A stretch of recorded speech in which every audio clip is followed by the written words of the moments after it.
Welcome to S9 TV. ముందుగా headlines చూద్దాం.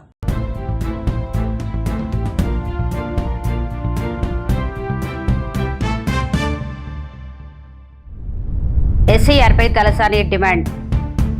BJP రాష్ట్ర అధ్యక్షుడిపై ప్రభుత్వ whip Balmoor Venkat fire. August 9 నుంచి భారీ చెస్ ఫెస్టివల్. పావలా శ్రావణకు తుది వీడ్కోలు. ఈ ఉన్న 5 రోజుల్ని మనం పూర్తి స్థాయిలో ఉపయోగించుకొని ఏ ఏరియా ఇది నాది నీది కాదు, నువ్వు ఎక్కడైతే నివాసం ఉంటున్నావో నీ బస్తీలు అందరూ ఓట్లు ఉన్నాయా లేదా చెక్ చేసుకో. సాయంత్రం నీ ఇంటి పక్కన ఒక 50 ఇండ్లు ఉన్నాయి, 10 ఇండ్లు ఉన్నాయి, 20 ఇండ్లు ఉన్నాయి, వాళ్ళని అడుగు వచ్చినాయా లేదా, రాకపోతే నువ్వు ఫామ్ ఫిలప్ చేసే వాళ్ళకి హ్యాండ్ ఓవర్ చేసినావా లేదా, అవన్నీ డీటెయిల్స్ మీరు కనుక్కోండి. కొన్ని దగ్గరనేమో అనుమానాలు ఉన్నాయి, కొన్ని దగ్గరేమో బ్రహ్మాండంగా చేసి ఇవన్నీ ఉన్నాయి. దాంట్లో డీటెయిల్గా పోయినప్పుడు ఏంటంటే కొన్ని దగ్గరనేమో ఇబ్బందికరమైన పరిస్థితులు, కొన్ని దగ్గర సింపుల్గా చేసుకుంటారు, కొంతమంది ఆన్లైన్లో కూడా చేస్తారు. కాబట్టి నేనేమంటున్నా అంటే ఈ 3-4 రోజులు వేరే పనులు పెట్టుకోకుండా పొద్దున సాయంత్రం ఇదే పని మీద ఉంటే మనకు ఉపయోగపడుతుందని చెప్పి, ఉపయోగమే కాదు మనం ఏంటంటే దాంట్లోకి ఇట్లా ఎస్ఐఆర్లో పేరు లేకపోతే మనం బతికినా చచ్చిపోయినా ఒకటి లేక, ఎందుకంటే మన రైట్ కోల్పోతాం. ప్రజాస్వామ్యం లోపల మనము ఎస్ఐఆర్లో ఉండడం అనేది మన ఫండమెంటల్ రైట్. ఎలక్షన్లో ఓటు ఎవరికి వేస్తారన్నా అది తర్వాత విషయం. కానీ ఇక్కడ ఏమవుతుందంటే ఇది మన రాజకీయ పార్టీలకే ఇది బాధ్యత అనుకుంటారు, కానీ ఇది అసలు ప్రతి సిటిజన్ బాధ్యత. రోజు ఎవరి వాళ్ళు చూసుకోవాలి, కానీ నా ఇంట్లో ఎవరు లేరు అది వాళ్ళు చూసుకోవాలి.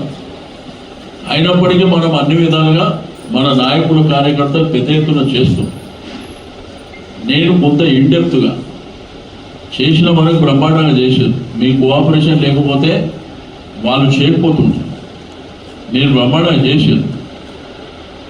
ఆ చేసేది 3-4 రోజులు దాని మీద కష్టపడితే, ఎందుకంటే ఉన్న ప్రతి ఇంట్లో కంపల్సరీ ఓటు ఉంటేనే వాళ్ళకు ఉపయోగం. ఈరోజు భారతీయ జనతా పార్టీ తెలంగాణ రాష్ట్ర అధ్యక్షుడు రామచంద్రరావు గారు మతిస్థిమితం కోల్పోయి ఏమి మాట్లాడుతుండో అర్థం కాకుండా, బుద్ధి లేకుండా ఏ రకంగా మీడియాలో మాట్లాడుతుండో ఇలా మనం అందరం కూడా గమనిస్తున్నాం. స్వయంగా కేంద్ర ప్రభుత్వము పదే గత 12 సంవత్సరాలుగా ఎగ్జామినేషన్స్ ని సరిగా నిర్వహించలేక, నీట్ అనేది ఒక ఎగ్జాంపుల్, నీట్తో పాటు అనేక కేంద్ర పరిధిలో నిర్వహించాల్సిన ఎగ్జామినేషన్స్ 12 సంవత్సరాలలో 90కి పైగా పేపర్లు లీక్ అవ్వడం జరిగింది. నీట్ ఒకే ఒక ఎగ్జామినేషన్ గత 3 సంవత్సరాలలో 2024లో లీక్ అయింది, మళ్ళీ 2026లో లీక్ అయింది. ఈ లీక్ దానిపైన మొదట్లో బుకాయించిన కేంద్ర ప్రభుత్వము, దాని తర్వాత విద్యార్థుల ఒక ఆందోళన, విద్యార్థులపైన లాఠీ చార్జ్ చేస్తే దానికి సంఘీభావంగా రాహుల్ గాంధీ గారు నరేంద్ర మోడీ గారి ఏదైతే పార్లమెంట్లో చర్చిస్తామంటే అవకాశం ఇవ్వకపోతే నరేంద్ర మోడీ గారి ఇంటి ముందు ధర్నా చేయడము, దాని తర్వాత రాహుల్ గాంధీ ఈ ఆగస్టు 9వ తేదీ నుంచి 16వ తేదీ వరకు మన హైదరాబాద్ మియాపూర్లో శ్రీ చైతన్య గ్లోబల్ క్యాంపస్లో ఒక హ్యూజ్ చెస్ టోర్నమెంట్ జరగబోతోంది.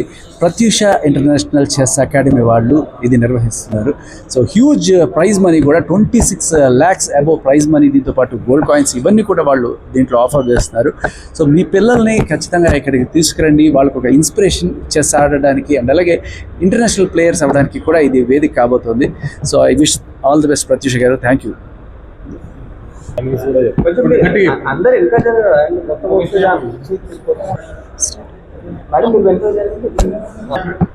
ఆగస్ట్ 9 to 16 వరకు మియాపూర్ శ్రీ చైతన్య గ్లోబల్ పాత్వే స్కూల్స్లో జరుగుతుంది. We're organizing a chess tournaments, classical rapid blitz tournaments మేము ఆర్గనైజ్ చేస్తున్నాము. Pratyusha international chess academy is organizing. So it's going to be huge chess festival. We already have a registrations from grand masters Anurag Mahmal and Priyanka Nutaki. We have other grand masters and international masters have also registered for these events. And tournament morning 9:30 to evening 6 వరకు different formats or different games జరుగుతాయి. అందరికీ నమస్తే. చాలా బాధాకరమైన విషయం ఈరోజు మన శ్యామల్ గారు మనల్ని విడిచిపెట్టి ఉత్తమగతులు కలగాలనుకుంటున్నాం, వెళ్ళిపోయారు ఆయన. ఆవిడ వెళ్ళిపోయిన సమయం 2 గంటలకు నైట్ అయితే మాకు తెలియడం కూడా పొద్దున తెలిసింది. కానీ సడన్గా ఆవిడకి హార్ట్ అటాక్ వచ్చింది. అంతకుముందు కూడా మన శివ గారికి, మన శంకర్ గారికి ఆయనకి ఇంటిమేషన్ వచ్చింది. ఆ ఫోన్ ఏదో బాగు చేసి పంపించి ఆయనకి మెసేజ్ ఇస్తే అందరికీ తెలిసింది. ఎప్పుడైతే అందరికీ తెలిసింది, అంతకుముందు కూడా 15 రోజులుగా వాడు ఉస్మానియాలో ఉన్నారని కూడా మా అసోసియేషన్ కానీ మాకెవ్వరికీ తెలియదు. ప్రతి ఒక్కరు ఇండస్ట్రీలో హెల్ప్ చేశారండి ఆవిడకి. బట్ ఆవిడకున్న పరిస్థితులను బట్టి, ఆవిడకున్న మాట్లాడే పరిస్థితి బాగాలేదు ఆవిడది. కాబట్టి హెల్త్ బాగాలేకపోవడం వల్ల ఎవరు ఇవ్వలేదని అనుకుంటున్నారు జనాలు. బట్ అందరూ హెల్ప్ చేశారు. అన్నిటికన్నా కూడా వీళ్ళు సంవత్సరంన్నర 2 సంవత్సరాల నుంచి అనుకుంటారు నాకు తెలిసి. ఆల్మోస్ట్ వాళ్ళు వీళ్ళ దగ్గరే ఉన్నారు. నేను ఎప్పుడైతే వీరికి అప్పచెప్పాము ఫస్ట్, ఆ తర్వాత నుంచి ఎన్నిసార్లు వెళ్ళినా మళ్ళీ వాళ్ళ దగ్గరికి. ఎందుకంటే అతను ఎంత మంచిగా చూసుకుంటారో వాళ్ళకు కూడా తెలుసు. సో వాళ్ళ పాపని, ఆమెని ఇద్దరిని పాపం కంటికి రెప్పలా చూసుకున్నారు. సర్వనీడి వీళ్ళు ఇంత నిజంగా ఈ ఫౌండేషన్ నుంచి చేశారు. మేమందరం మా అసోసియేషన్కి తెలిసిన వెంటనే మేము ఎప్పుడైతే ఫైనల్ రైట్స్ మేము చేద్దామని అనుకున్నామో, మా ఇద్దరం అనుకున్నాము. కానీ ఇంతలోగా మంచు విష్ణు గారు ఈ అవుట్ ఆఫ్ స్టేట్లో ఉన్నారు. అవుట్ ఆఫ్ కంట్రీలో ఉన్నారు. సార్ నాకు మైండ్ కూడా ఎక్కడో ఉంది మైండ్. సో అవుట్ ఆఫ్ కంట్రీలో ఉండడం వల్ల ఆయన మాకు చెప్పడం ఏంటంటే, ఆయన చెప్పారు విషయం ఇది, మీరందరూ వెళ్ళి దగ్గరుండి చేయాల్సిందని. సో మాదల్ రవి గారు, అలాగే రఘుబాబు గారు, నేను, ట్రెజరర్ గారు శివబాలాజీ గారు, మేము అందరం మాట్లాడుకొని రేపు మహాప్రస్థానంలో 11 గంటలకి ఆవిడ అనాథగా కాదు, ఇండస్ట్రీ అందరి మధ్యన వెళ్ళాలి అన్నది మా ముఖ్య ఉద్దేశం. ఆవిడ కూతురు ఒక్కటే ఉన్నారు, కానీ మేమందరం కూతురులాగే మేమందరం కూడా ఆవిడతో యాక్ట్ చేసాము. ఆవిడతో కలిసి మేము చాలా సపోర్ట్గానే ఉన్నాము. ఎప్పుడూ ఆవిడని వదిలేదు. మేము అలా పట్టుకొని మాట్లాడుతూనే ఉన్నాం. ఇంతటితో వార్తలు సమాప్తం. మరిన్ని అప్డేట్స్ కోసం చూస్తూనే ఉండండి S9 TV న్యూస్.